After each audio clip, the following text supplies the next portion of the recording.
Attrapé en pleine salle de sport, vendredi 5 juin par les agents des services spéciaux, le leader principal des églises de la vérité pour une liberté réelle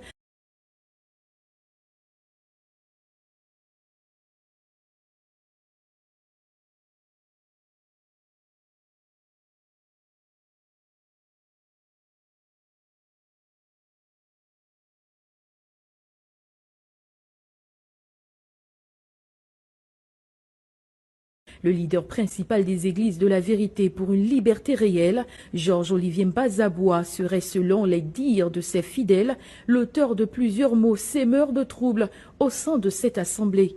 Je suis arrivée dans son ministère avec 4 filles et qu'il a su que je suis informée qu'il abuse des filles et que je vais partir avec les enfants. C'est comme ça qu'il dit, il va finir avec moi. La jeunesse gabonaise en danger.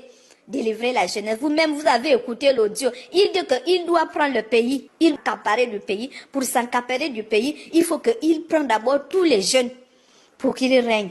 Je veux préciser que notre foyer a été déstabilisé à cause de cette manipulation-là. Aujourd'hui, on est même en instance de divorce à cause de tout. En fait, il a vraiment eu de l'emprise sur nous dès le départ.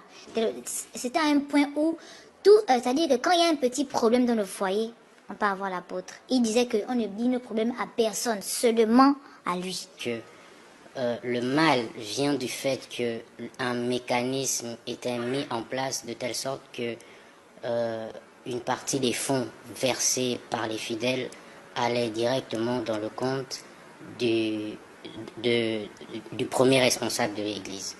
Pour le présumé coupable, en garde à vue à la Direction générale des services spéciaux depuis quelques jours, ces doctrines enseignées ont des fondements solides. Mes doctrines sont conformes à la doctrine générale des églises de réveil pentecôtiste et du Gabon.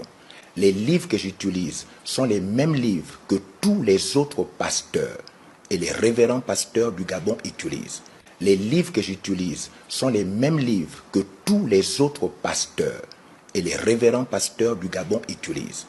Les livres que j'utilise sont les mêmes livres que tous les autres pasteurs et les révérends pasteurs du Gabon utilisent.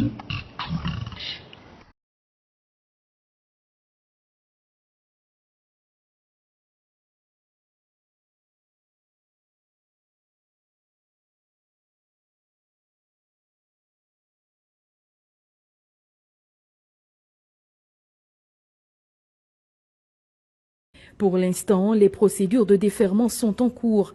Si le tribunal reconnaît les faits énoncés et condamne le présumé coupable, l'histoire retiendra d'une intrusion de dépravation au sein des communautés religieuses. Une interpellation de haute importance adressée aux autorités gabonaises.